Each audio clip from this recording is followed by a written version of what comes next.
We're about to put a log weir in a pool that we excavated, and we've got the flow bypass on the pool right now.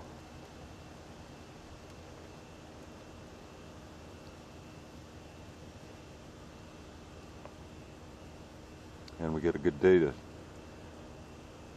finish the project. The mesh apron that we put on the underside of the logs, and it'll go upstream of the apex and provide reinforcement and assist in the anchoring of the log weir. Once that's down, we'll untie our fabric and unfold it and have it sealed and covered with boulders on the upstream side of the log weir. That's good. Put the log down in position. We have the mesh down underneath the bed. It's below the stream bed. And what I'm going to do now is attach a cable to a rebar pin that goes right through the apex. And I'll run it upstream to a T-bar anchor that will drive right down below the bed, the bottom of the bed. And then we'll be ready to drive our pins in, level our weir, and then we can unfurl our fabric and start putting rock in. Very good.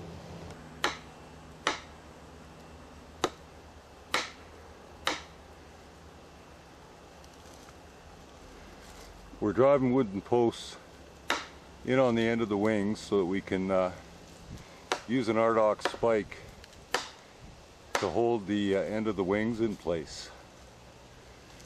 And then we'll be ready to level the apex, seal it off, and get some water coming over the top.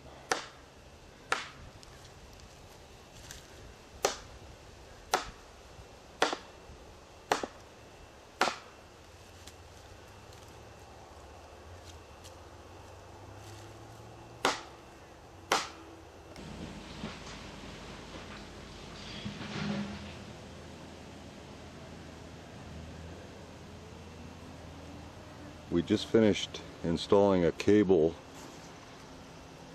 anchor just upstream of the apex, and you can see the wire mesh down at the bottom. We've got our wings leveled and anchored into those wooden posts, and now we're going to untie our fabric and seal it and adjust flow so that we have the apex at the right level.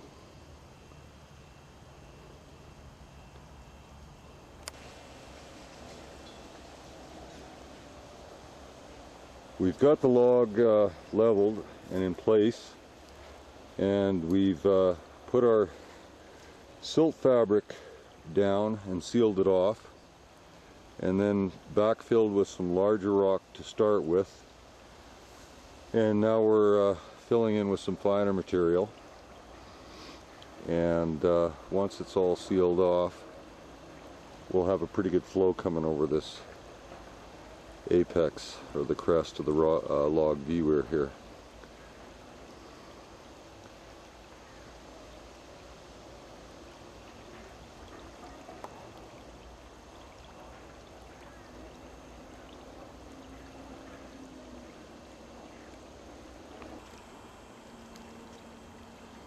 We have the log weir leveled and positioned in the stream, and it's sealed with a liner, and we put rock in, and we'll finish landscaping it tomorrow. These cover habitats we put in are spruce boughs that are wired to posts and then driven horizontally into the bank to provide overhead cover, and it also forces the core velocity towards the tail of the pool. And you can see there's an upwelling at the tail area of the pool, and some of the surface water is coming back towards the apex of the log weir. It doesn't look like there's much turbulence there, but if you go into the pool and you put your hand right below that apex, there's a pretty powerful current.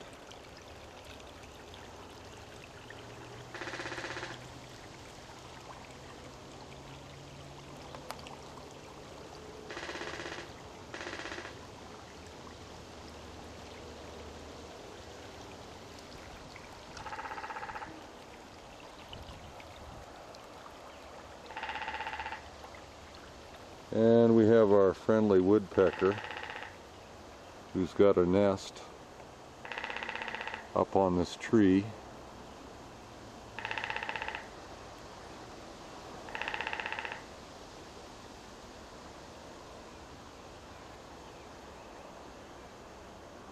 And you can see him up there towards the top. Oh, he's way up top on a limb.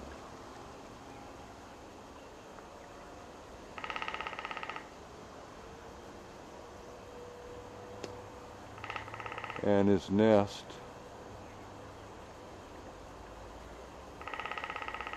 is right there.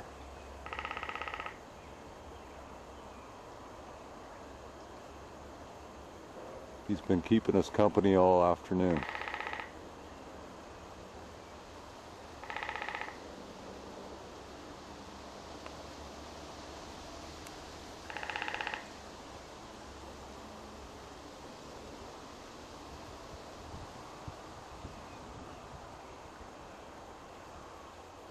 Oh, he knows he's being watched.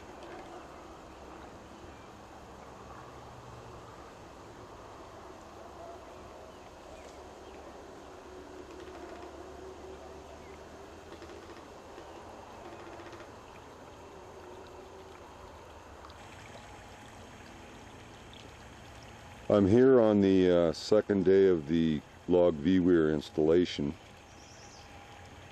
and this morning I'm going to put another cover habitat that would involve a post with spruce boughs mounted on it right into that little area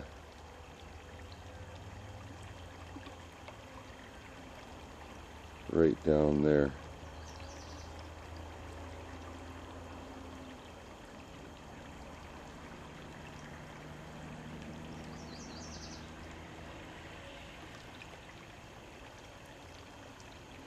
I've got the post and spruce boughs prepared here. They're all wired up. This is a view of the underside.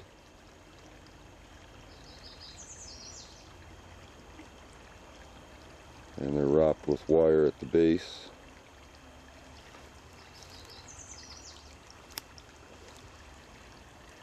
And after I finish that, I'll start landscaping. Finish this pool off.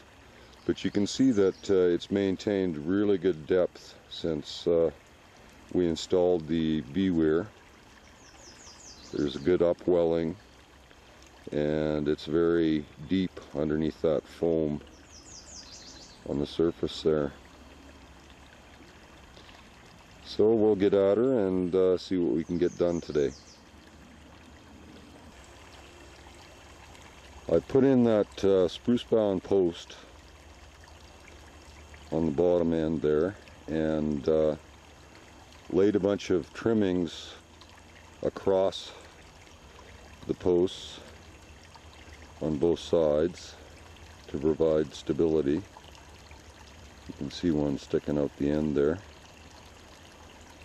And put down a burlap liner at the back of the boughs, right next to the existing bank. And I put some loam that we had piled up in reserve here, right over there. I put it over top of the burlap to provide a base for the sod that I'm going to put back in. We have sod piled up over there.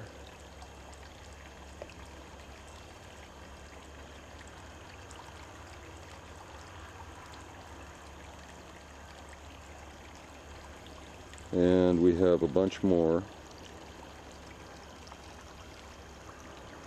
piled up right here that we're going to put back in.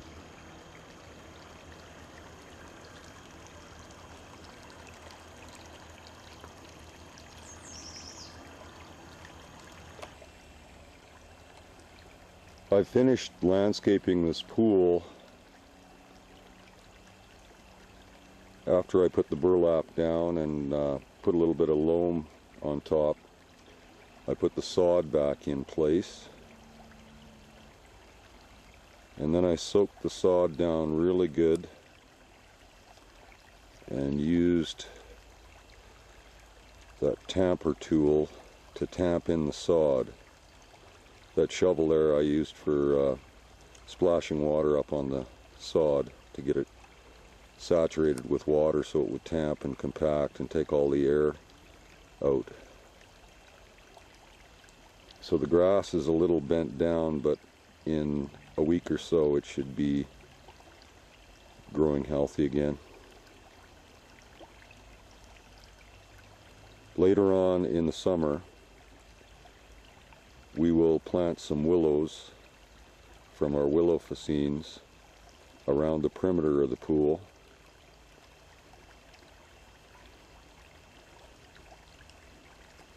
This sodding, because this is a small spring creek with a limited catchment, I can put this sod back in place early in the spring, like I am right now, and not have to worry about any high water events.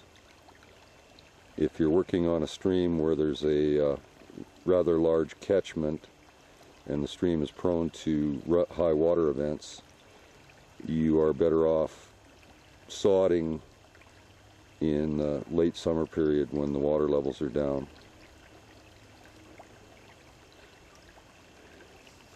Later on today, I'm going to install some cover habitats which work as deflectors. I'll put one right there and another one right there. They'll be similar to the other two that I put in, and what they'll do is speed up the velocity of the flow and maintain a constricted channel. I'll also do the same upstream of the pool. I'll put a couple in. We'll just walk up here.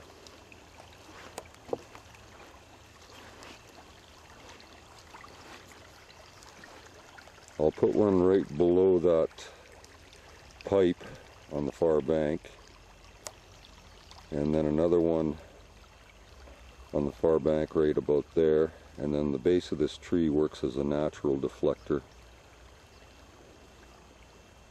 And you can see I've got two other ones installed already recently, and another one that was installed last year. And what that'll do is increase the velocity in through here, and when the water goes over the apex of the log weir, it'll extend the core velocity to a greater depth and maintain a deeper pool. Also, what I have to do before this is complete is armor the downstream side of the log weir. I'm going to haul some large rock in and put in a retainer underneath both wings to reinforce it, and also the rock provides additional habitat for invertebrates and fish. The little backwater that we intended to have, little lateral margin habitat, turned out really well. I may put some woody debris in there a little later on, but I'll see how it holds up for silting.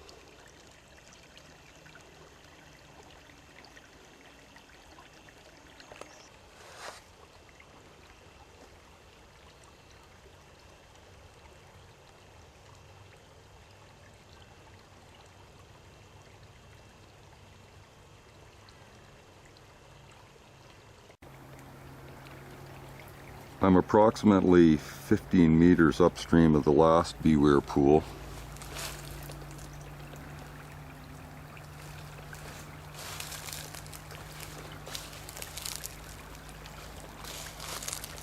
And we have really good depth in this pool.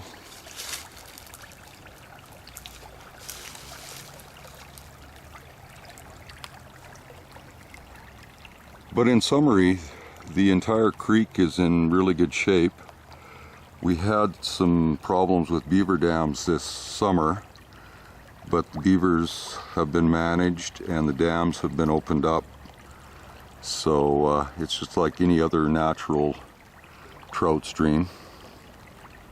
And in the future, willow plants and poplar plants will encroach in on the stream, and we should have quite a bit of cover on both sides of the channel. It's been a pretty successful project so far.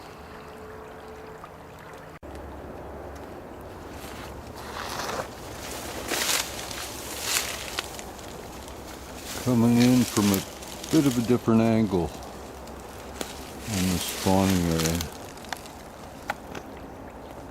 Yeah, it sure shows up well, doesn't it?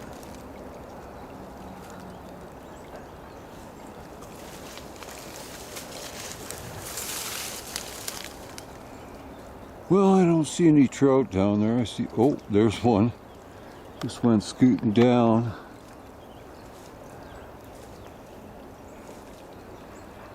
No new reds though.